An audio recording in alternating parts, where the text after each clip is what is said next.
नमस्कार, Byju's exam prep IAS Hindi platform पर आपका स्वागत है। आज हम लोग 24 जनवरी 2022 के द हिंदू समाचार पत्र का विश्लेषण करेंगे, जो कि आपके आगामी संघ लोक सेवा आयोग के प्रारंभिक एवं मुख्य परीक्षा के दृष्टिकोण से लाभदायक सिद्ध हो सकता है। तो आइए पहले सत्र के विषय की चर्चा कर लेते हैं। तो पहला टॉपिक है भारतीय पर्यावरण सेवा, यानी इंडियन एनवायरमेंट सर्विसेज के लिए एक प्रस्ताव आया हुआ है। तो यह भारतीय पर्यावरण सेवा क्यों आवश्यक है और इसके लिए TSR सुब्रमण्यम समिति की रिपोर्ट में इसके बारे में चर्चा की गई है। दूसरा है पर्यावरण मंत्रालय ने स्टार रेटिंग सिस्टम लागू किया। तो यह स्टार रेटिंग सिस्टम है क्या, कितने मानदंडों पर कार्य करता है और इसकी क्यों आलोचना हो रही है। तीसरा है मेरिट बनाम आरक्षण। तो आरक्षण से संबंधित जो मुद्दा था नीट और पीजी में, तो सुप्रीम कोर्ट का फैसला आ चुका है, तो उसके बारे में चर्चा करेंगे। चौथा टॉपिक होगा विकास राजकोषीय समेकन को समर्थन करने का मौका है। तो चूंकि बजट सत्र आने वाला है, ऐसे में कहां पर कितनी राशि का आवंटन किया जाए, क्या होनी चाहिए हमारी अर्थव्यवस्था, क्या होनी चाहिए ग्रोथ रेट, इन सब के बारे में चर्चा करेंगे। और पांचवा टॉपिक होगा शिक्षा आपातकाल के लिए बजट। जैसा कि आप लोगों ने देखा होगा, पिछले 2-2.5 वर्षों से शिक्षा व्यवस्था पूरी तरह से क्षतिग्रस्त हो गई है और ऐसे में शिक्षा आपातकाल की संज्ञा इसे दी जा सकती है। तो शिक्षा आपातकाल के लिए केंद्र और राज्य सरकारों के पास क्या बजट है, इसके बारे में चर्चा करेंगे। और अंत में मुख्य परीक्षा अभ्यास प्रश्न, जिसमें 2 उत्तरों के संरचना के बारे में हम लोग बताएंगे। जो भी प्रश्न दिए हैं उसी के उत्तर संरचना का जिक्र करेंगे। तो आइए पहले टॉपिक की ओर चलते हैं। पृष्ठ संख्या 17 पे है। सामान्य अध्ययन के थर्ड पेपर यानी पर्यावरण एवं पारिस्थितिकी से इसे हम जोड़ सकते हैं।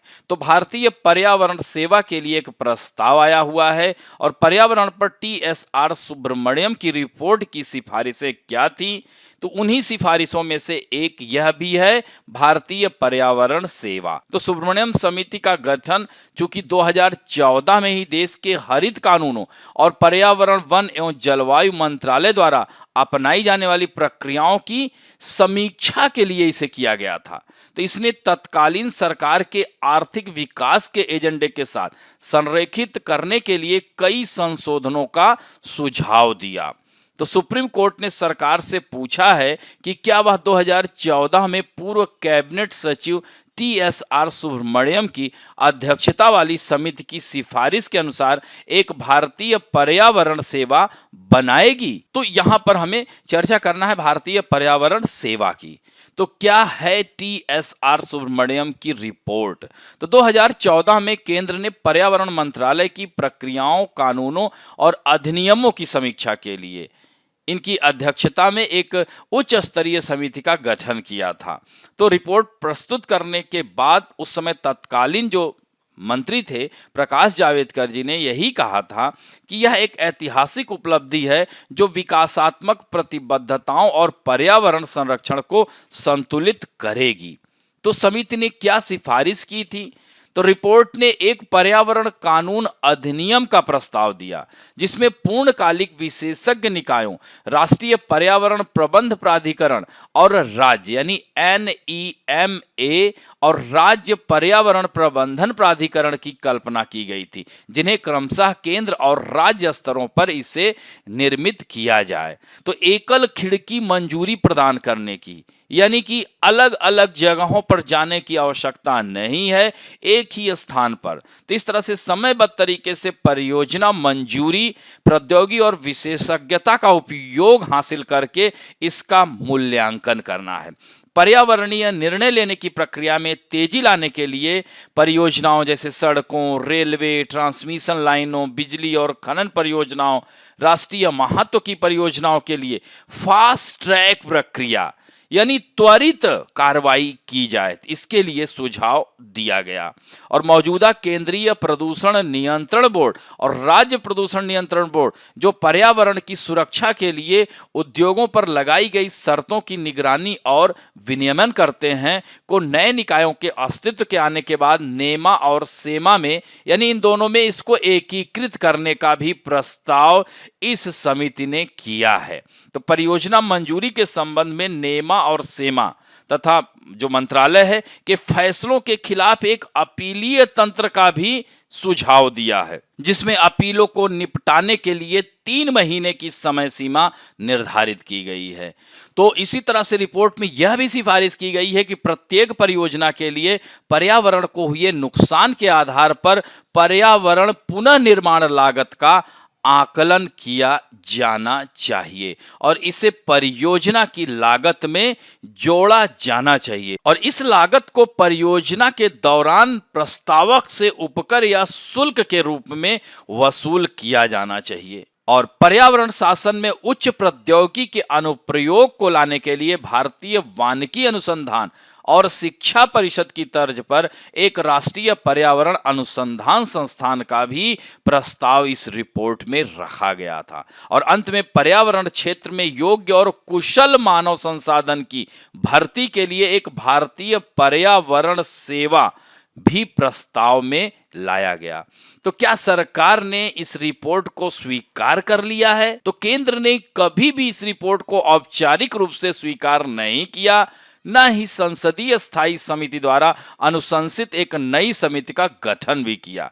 हालांकि इनमें कई सिफारिशें पर्यावरण विनियमन की प्रक्रिया में परोक्ष रूप से अपना रास्ता बना रही हैं। सरकार ने वन संरक्षण कानूनों को फिर से लिखने का प्रस्ताव दिया है और उस गति के लिए समय सीमा भी निर्धारित की है, जिस पर बुनियादी ढांचा परियोजनाओं की उपयुक्तता का मूल्यांकन करने वाली विशेषज्ञ समितियों को आगे बढ़ाना चाहिए। साथ ही मौजूदा कानूनों को अदालत के फैसले के अनुरूप बनाने की भी मांग की गई है।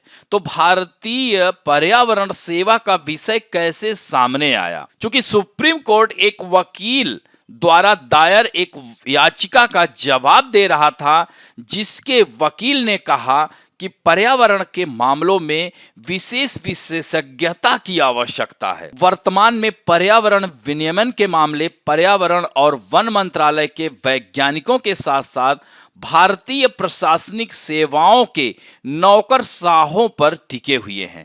ऐसे में यह आवश्यकता हो जाती है कि भारतीय पर्यावरण सेवा भी स्थापित की जाए। तो शीर्ष अदालत ने सरकार के प्रशासनिक मामलों में शामिल होने की अनिच्छा व्यक्त की। चूंकि वह उसके प्रशासनिक मामलों में हस्तक्षेप नहीं करना चाहता, फिर भी उसने केंद्र से यही सवाल किया है कि वह इस तंत्र के गठन के बारे में जानने की उम्मीद करता है। क्या इसका गठन किया जाना चाहिए?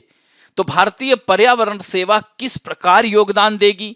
तो रिपोर्ट के अनुसार हाल के दिनों में पर्यावरणीय मुद्दों का प्रबंधन के लिए सार्वजनिक क्षेत्र, जिसमें केंद्र और राज्य सरकारें शामिल हैं, और विभिन्न अन्य अर्ध आधिकारिक निकाय जैसे कि निगम, नगर पालिका बोर्ड, प्रवर्तन एजेंसियां, साथ ही साथ औद्योगिक क्षेत्रों को उच्च स्तर की विश्वसनीय विशेषज्ञता की आवश्यकता होगी। ऐसे में भारतीय पर्यावरण सेवा बहुत ही आवश्यक हो जाती है। वर्तमान अनुमोदन प्रणाली और निगरानी तंत्र अर्ध शौकिया तरीके से कार्य करते हैं, यानी कि पूरी तरह से चूंकि उनके पास और भी कार्य का भार रहता है, जिसकी वजह से इसकी अनदेखी हो जाती है।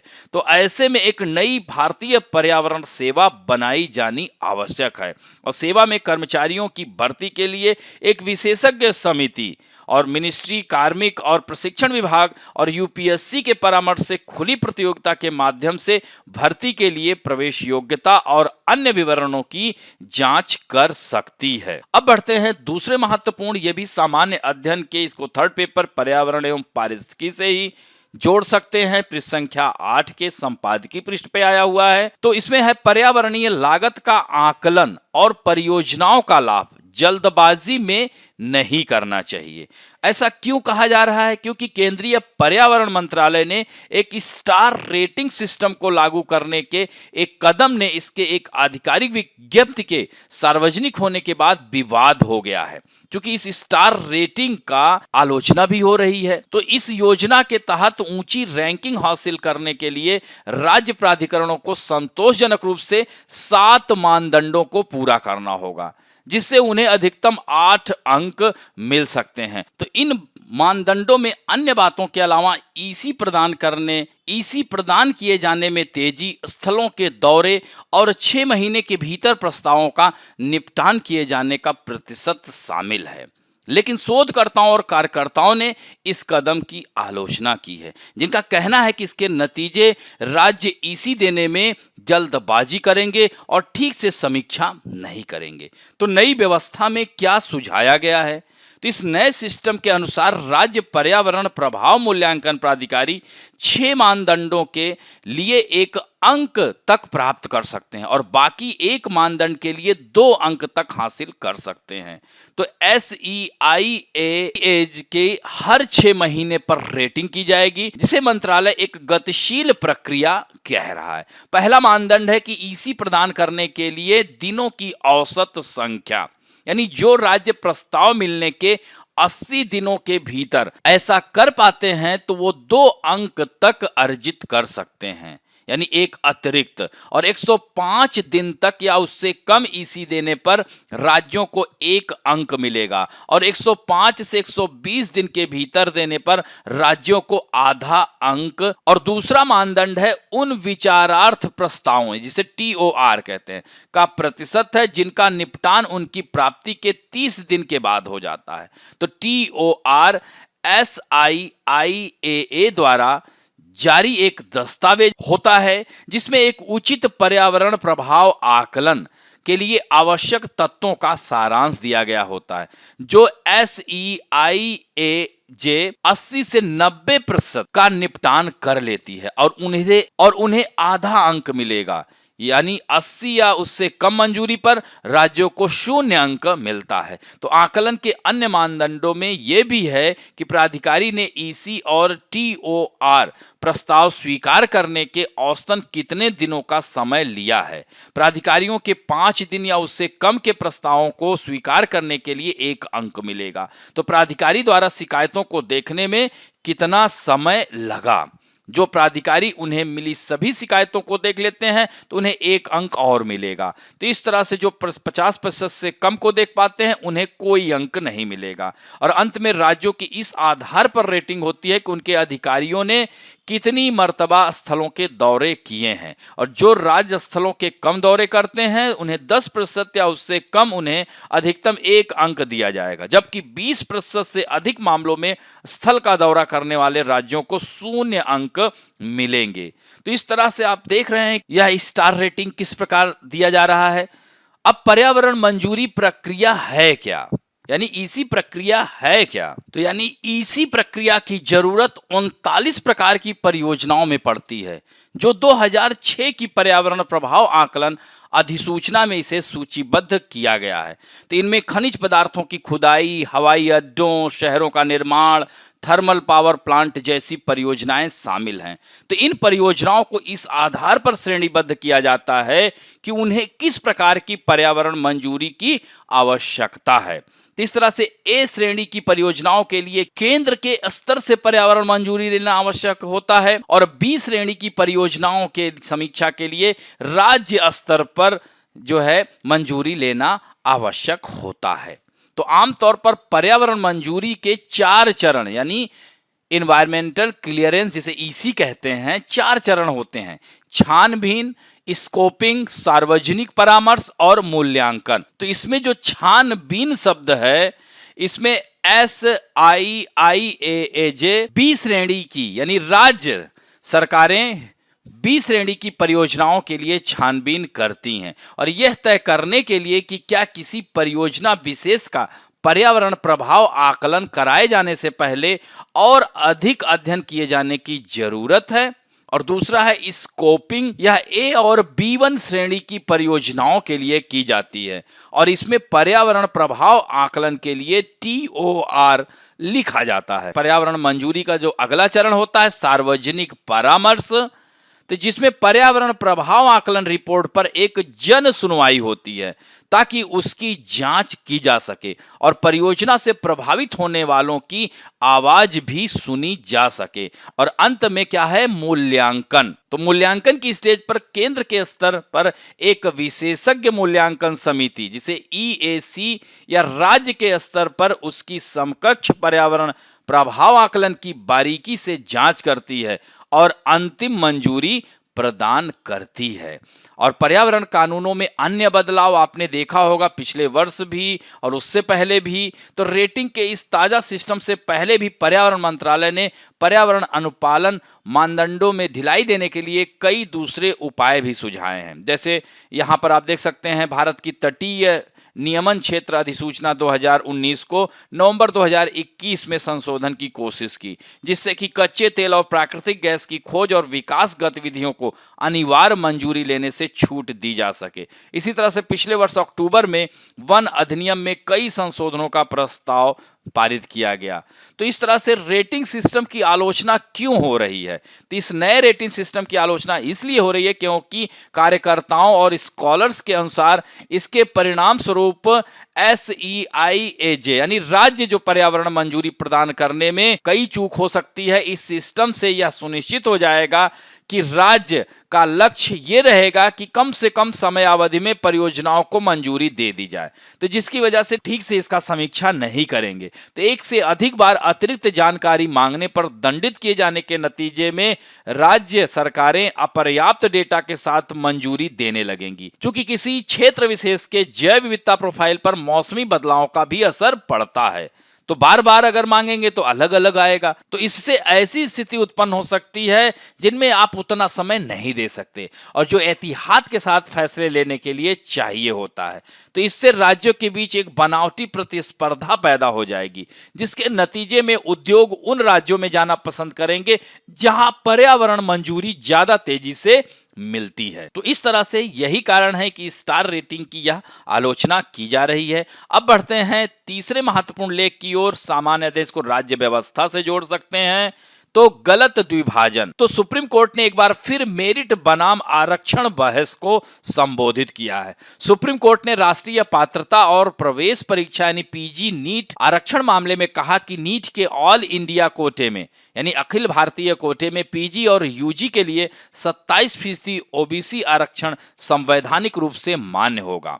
तो न्यायमूर्ति DY चंद्रचूड़ की अध्यक्षता वाली पीठ ने मेडिकल सिलेबस में PG कक्षाओं में दाखिले से संबंधित राष्ट्रीय पात्रता सह परीक्षा मामले की काउंसलिंग एवं नामांकन की प्रक्रिया को आगे बढ़ाने की अनुमति देने के संबंध में विस्तृत आदेश पारित करते हुए कहा कि आरक्षण योग्यता के विपरीत नहीं है।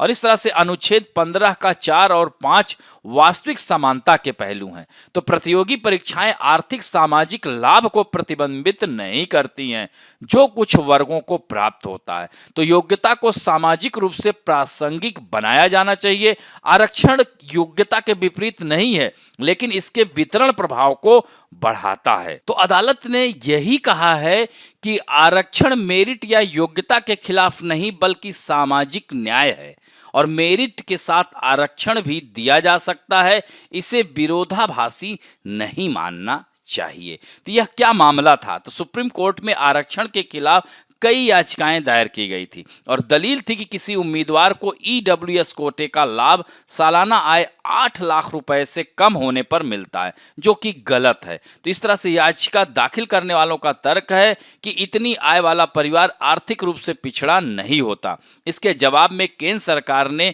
कहा था कि यह मापदंड सही है। तो इसी पर सुप्रीम कोर्ट का यह फैसला आया है। तो सुप्रीम कोर्ट ने यही फैसले में कहा है कि ग्रेजुएट होने के बाद किसी व्यक्ति की आर्थिक या सामाजिक स्थिति नहीं बदल जाती। यह न्यायालय ने ठीक कहा है क्योंकि कमजोर वर्ग के उम्मीदवार की पृष्ठभूमि को ध्यान में रखते हुए उसके लिए आरक्षण जरूरी है।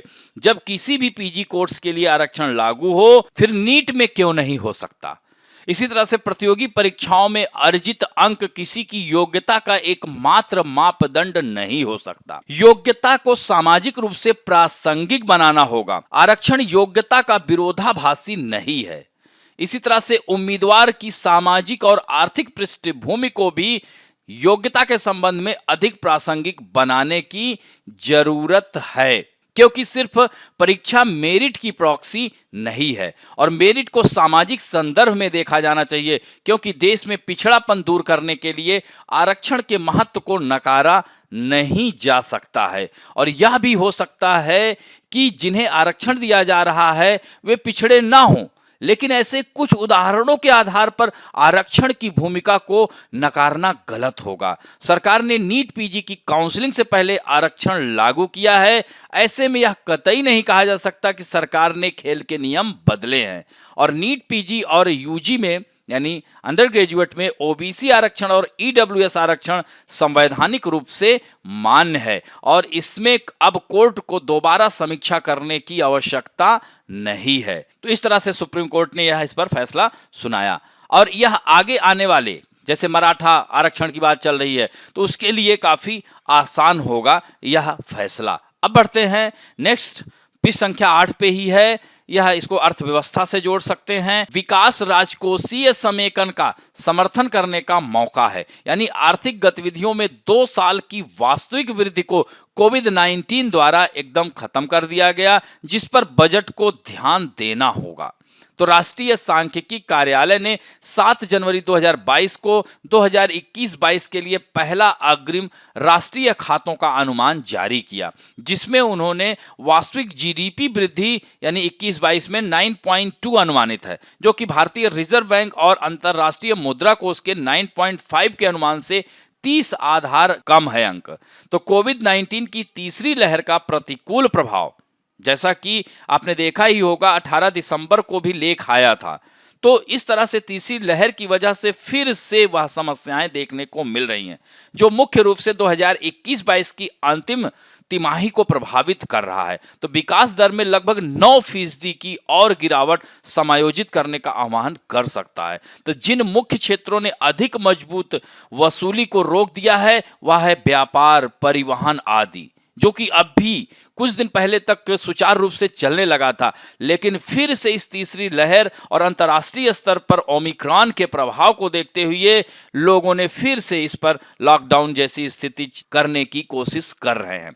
राज्य जो है अपने से भी निर्णय ले रहे हैं। तो इस तरह से विकास की संभावनाएं इस महामारी के दौरान क्या हो सकती हैं, बजट में क्या डिस्कशन हो सकता है। तो 2022-23 की वृद्धि की जो संभावनाओं के संबंध में आईएमएफ और आर्थिक सहयोग और विकास संगठन के पूर्वानुमानों ने क्रमशः 8.5% और 8.1% की वृद्धि दर का संकेत दिया है।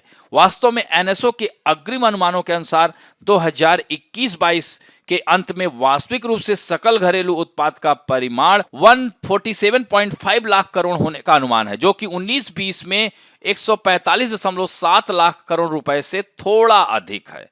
तो 2022-23 में विकास अर्थव्यवस्था में बचत और निवेश दरों जैसे बुनियादी निर्धारकों पर निर्भर करेगा। तो अग्रिम अनुमानों के अनुसार मौजूदा कीमतों पर सकल घरेलू उत्पाद के सापेक्ष सकल अचल पूंजी निर्माण 2021-22 में 29.6% है। भारत में क्षमता उपयोग में काफी कमी बनी हुई है, यानी उपलब्ध त्रैमासिक डाटा 2021-22 की पहली तिमाही के अंत में केवल 60% का क्षमता उपयोग अनुपात और पिछली 4 तिमाहियों में औसतन 61.7% का संकेत देता है। तब ऐसे में निजी निवेश में तेजी आने में कुछ समय लग सकता है और निजी अंतिम उपभोग व्यय भी 2021-22 में 6.9% की कम वृद्धि को दर्शाता है, यानी व्यापार, परिवहन आदि जैसे उच्च सीमांत उपभोग प्रवृत्ति की विशेषता वाले क्षेत्रों में कम आय वृद्धि से मांग में कोई भी वृद्धि बाधित बनी रहेगी। तो इस तरह से सूक्ष्म, लघु एवं मध्यम उद्यम क्षेत्र, जिसे एसएमईज कहते हैं, अधिक व्यापक रूप से प्रभावित होगा। तो 2022-23 में भी वृद्धि आपूर्ति पक्ष की बाधाओं और वैश्विक कच्चे प्राथमिक उत्पादों की उच्च कीमतों से बाधित बनी रहेगी। क्योंकि अभी देखा ही आप लोगों ने कुछ दिन पहले ही ब्रेंट ऑयल में तीव्रता देखी जा रही है। तो इस प्रकार 6 से 7% की सीमा में वास्तविक सकल घरेलू उत्पाद की वृद्धि की उम्मीद करना विवेकपूर्ण हो सकता है। और अंतर्निहित मूल्य अपस्फीति कारक जिसे आईपीडी आधारित मुद्रास्फीति जो 2021-22 में 7.7% जितना अधिक थी, घटकर 5 से 6% तक हो सकती है। और इस प्रकार हम 2022-23 में लगभग 12 से 13% की मामूली जीडीपी वृद्धि की उम्मीद कर सकते हैं। और यह नाम मात्र का परिमाण है जो बजट के संबंध में महत्वपूर्ण है। तो यह उच्च आईपीडी आधारित मुद्रास्फीति के कारण था। चूंकि 2021-22 में 17.6% पर नाम मात्र जीडीपी विकास दर 8.4% अंकों के अंतर से वास्तविक सकल घरेलू उत्पाद की वृद्धि से अधिक थी। तो आधार प्रभावों के साथ संयुक्त इस उच्च नाम मात्र की वृद्धि के परिणाम स्वरूप चालू वित्त वर्ष के पहले 8 महीनों के दौरान केंद्र के सकल कर राजस्व जिसे जीटीआर कहते हैं में 50.3% की वृद्धि हुई। और 2021-22 के पहले 6 महीनों में यह वृद्धि 64.2% थी। तो अक्टूबर नवंबर 2021 में आधार प्रभाव कमजोर होने के कारण केंद्र के जीटीआर में औसत वृद्धि लगभग 17.4% तक गिर गई। तो इसी तरह से आकलन किया जा सकता है कि केंद्र जीटीआर में वार्षिक वृद्धि 35% के करीब कर सकती है, जो लगभग 2 की उछाल का संकेत दे रही है। और इन उछाल वाले कर राजस्व के साथ सरकार 2021-22 के राजकोषीय घाटे को अपने बजट स्तर पर 6.8% तक सीमित करने में सक्षम हो सकती है। चूंकि केंद्र के जीटीआर में आधार प्रभाव कमजोर हो गया होगा, तो 2022-23 में लगभग 15 से 16% की कम वार्षिक जीटीआर वृद्धि की उम्मीद किया जा सकता है, जो कि 13% की मामूली जीडीपी वृद्धि के संयोजन में लगभग 1.2 का उछाल दिख रहा है।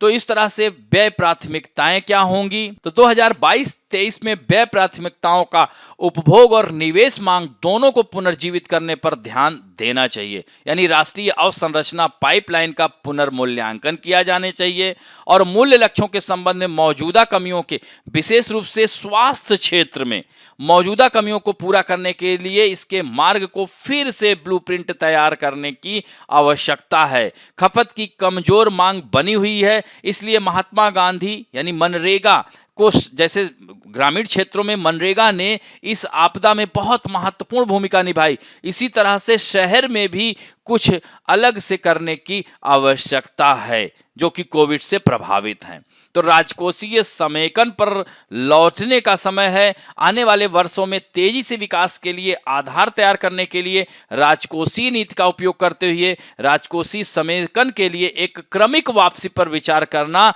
अब उचित है।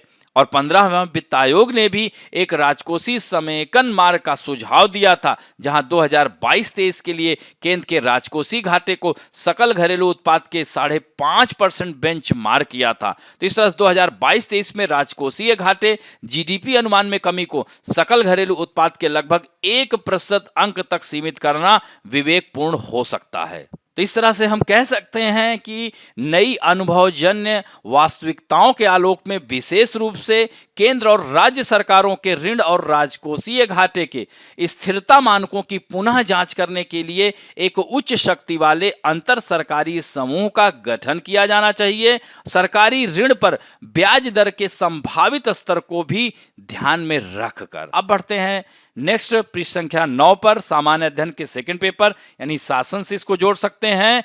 शिक्षा आपातकाल के लिए बजट। यह आश्चर्यजनक है कि शिक्षा क्षेत्र पर सार्वजनिक व्यय के आंकड़े आसानी से उपलब्ध नहीं हैं। तो वर्तमान बजट सत्र में केंद्र और राज्य सरकारें शिक्षा के लिए कितना पैसा आवंटित करेंगी और किस उद्देश्य से जनता की चिंता और बहस का विषय बना हुआ है। आज आप देख सकते हैं कि वर्तमान पीढ़ी, अभी 2-3 दिन पहले ही आरबीआई के पूर्व गवर्नर ने कहा था कि इस महामारी के दौरान जो शिक्षा का स्तर गिरा है इसका प्रभाव दूरगामी होगा।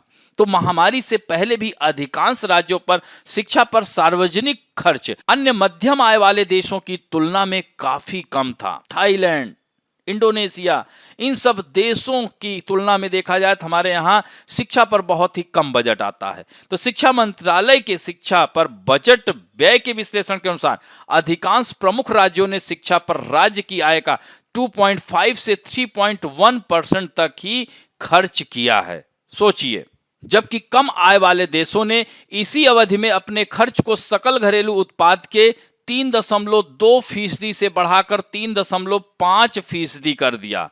और यह world bank education finance watch 2021 की रिपोर्ट है। तो शिक्षा पर खर्च, यह एक अभूतपूर्व शिक्षा आपातकाल का सामना करते हुए यह समय शिक्षा पर सार्वजनिक खर्च को काफी हद तक बढ़ाने और इसे और अधिक प्रभावी बनाने का है। क्योंकि वर्तमान परिस्थिति में शहरों में तो चलिए मान लीजिए कि शिक्षा ऑनलाइन प्लेटफॉर्मों से संपर्क करके कर रहे हैं, लेकिन ग्रामीण क्षेत्र में खासकर प्राथमिक विद्यालयों में बहुत समस्याएं, खासकर शिक्षकों को भी अभी ट्रेंड करने की आवश्यकता है, उनको ट्रेनिंग देने की आवश्यकता है। वह लोग अभी भी ऑनलाइन शिक्षा पद्धति को ठीक ढंग से नहीं चला पा रहे हैं।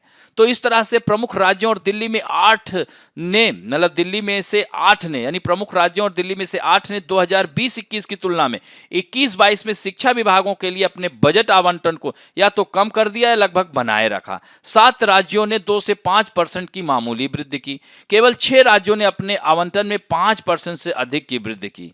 तो शिक्षा प्रणाली को अब न केवल कई वर्षों के लिए संसाधनों का विचार करने की आवश्यकता है, बल्कि गरीब और वंचित बच्चों की जरूरतों पर भी ध्यान देने की आवश्यकता है। तो आवश्यकताओं में शामिल यही है कि स्कूल के पीछे अभियान और पुनः नामांकन अभियान, कुपोषण को दूर करने के लिए विस्तारित पोषण कार्यक्रम, चूंकि मिड डे मील जो योजनाएं चल रही थी वो सब स्कूल बंद होने की वजह से उन बच्चों को वह लाभ नहीं मिला, जिसकी वजह से उनके अंदर वह और कुपोषित हो गए, जिसकी वजह से वो लोग और कुपोषण का शिकार हो रहे हैं। तो बच्चों को विशेष रूप से भाषा और गणित सीखने में मदद करने के लिए पाठ्यक्रम का पुनर्गठन किया जाए और विशेष रूप से प्रारंभिक कक्षाओं में उनके सामाजिक भावनात्मक विकास का समर्थन करना, उनकी फिजिकल अपीयरेंस होना आवश्यक है।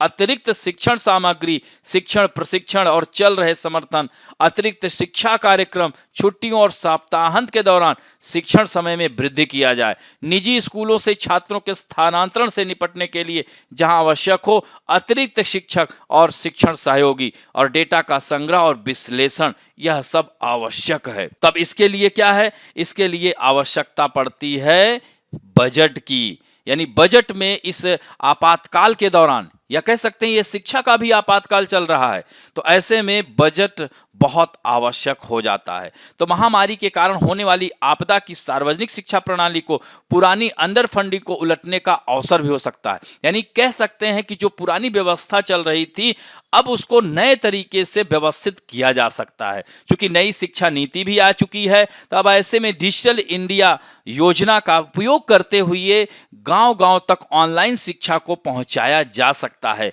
और इस तरह से आधारभूत संरचना को मजबूत करते हुए शिक्षकों पर भी खर्च करने की आवश्यकता है। शिक्षकों को स्किल्ड किया जाए जो कि ऑनलाइन प्लेटफॉर्म पर ठीक ढंग से अभी अपने आप को नहीं प्रस्तुत कर पा रहे हैं। तो कार्रवाई के लिए जैसे यूनेस्को की 2030 की रूपरेखा सार्वजनिक शिक्षा खर्च के स्तर को सकल घरेलू उत्पाद के 4 से 6% और सार्वजनिक व्यय के 15 से 20% के बीच बताती है। और विश्व बैंक ने एक हालिया अध्ययन में कहा है कि भारत ने अपने बजट का 14.1% शिक्षा पर खर्च किया है, जबकि वियतनाम ने 18.5, इंडोनेशिया ने 20.6 खर्च किया है। सोचिए, और डेटा की अस्पष्टता है, यानी क्लियर नहीं है। भारत के सार्वजनिक शिक्षा व्यय प्रयास की तुलना यूनेस्को के सांकेतिक बेंचमार्क से कैसे की जाती है, क्योंकि शिक्षा वित्त डेटा की अस्पष्टता इसे समझना मुश्किल बनाती है। क्यों?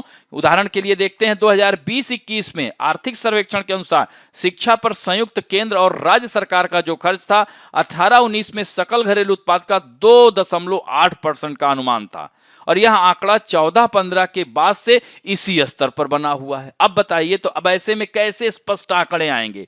दूसरी ओर शिक्षा मंत्रालय के आंकड़े बताते हैं कि शिक्षा पर सार्वजनिक खर्च उसी वर्ष सकल घरेलू उत्पाद का 4.3% पहुंच गया था, जबकि 11-12 में सकल घरेलू उत्पाद 3.8। सोचिए, मात्र यह अंतर है। तो यह आश्चर्यजनक है कि शिक्षा क्षेत्र में सार्वजनिक व्यय के आंकड़े आसानी से उपलब्ध नहीं है, लेकिन इस बजट में सवाल स्पष्ट होने चाहिए कि 21-22 में प्रमुख विभागों द्वारा शिक्षा के विभिन्न स्तरों के लिए कितनी अतिरिक्त धनराशि आवंटित की जा रही है। क्या शिक्षा के अवसरों से वंचित बच्चों का सामना कर रहे शिक्षा आपातकाल को दूर करने के लिए आवश्यक विशिष्ट उपायों पर धन खर्च किया जा रहा है? इन सब बातों का डिस्कशन इस बार के बजट में होना चाहिए और बजट में राशि को भी बढ़ाना चाहिए। अब बढ़ते हैं मुख्य परीक्षा अभ्यास प्रश्न में। पर्यावरण पर TSR सुब्रमण्यम रिपोर्ट की सिफारिशों की जांच करें और प्रस्तावित भारतीय पर्यावरण सेवा के गुणों का मूल्यांकन करें। तो यह अभी TSR सुब्रमण्यम रिपोर्ट की चर्चा करते हुए प्रस्तावित भारतीय पर्यावरण सेवा का जिक्र करना है। और फिर क्या है यह सुब्रमण्यम रिपोर्ट और समिति ने क्या सिफारिश की है, और इस सिफारिश में इस बिंदु की चर्चा आपको करनी है। और क्या सरकार ने रिपोर्ट को स्वीकार कर लिया है, और भारतीय पर्यावरण सेवा किस प्रकार योगदान देगी, इसका मूल्यांकन करते हुए अंत में उत्तर को जो है इसके निष्कर्ष पर आपको पहुंचना है। और दूसरा प्रश्न है, पर्यावरणीय लागत और परियोजनाओं के लाभों का आकलन जल्दबाजी में नहीं किया जाना चाहिए, टिप्पणी करें। तो केंद्रीय पर्यावरण मंत्रालय ने हाल ही में एक स्टार रेटिंग सिस्टम को लागू किया है, तो इसके बारे में बताते हुए आपको मुख्य भाग में आना है। और ये स्टार रेटिंग है क्या, इसमें कितने मानदंडों का प्रयोग किया जा रहा है, और इसकी क्यों आलोचना हो रही है, पर्यावरण मंजूरी प्रक्रिया क्या है, और पर्यावरण कानूनों में अन्य बदलाव भी क्या किए गए हैं। तो इन सब बातों का जिक्र करते हुए इसकी आलोचना क्यों हो रही है, इस पर भी आपको लिखना है और अंत में निष्कर्ष पर पहुंचना है। तो इस तरह से आज का अंक यहीं पर समाप्त करता हूं। आशा करता हूं कि आज का भी वीडियो आप लोगों को अच्छा लगेगा, और अच्छा लगे तो प्लीज लाइक, शेयर, सब्सक्राइब और बेल आइकन दबाना ना भूलें। धन्यवाद।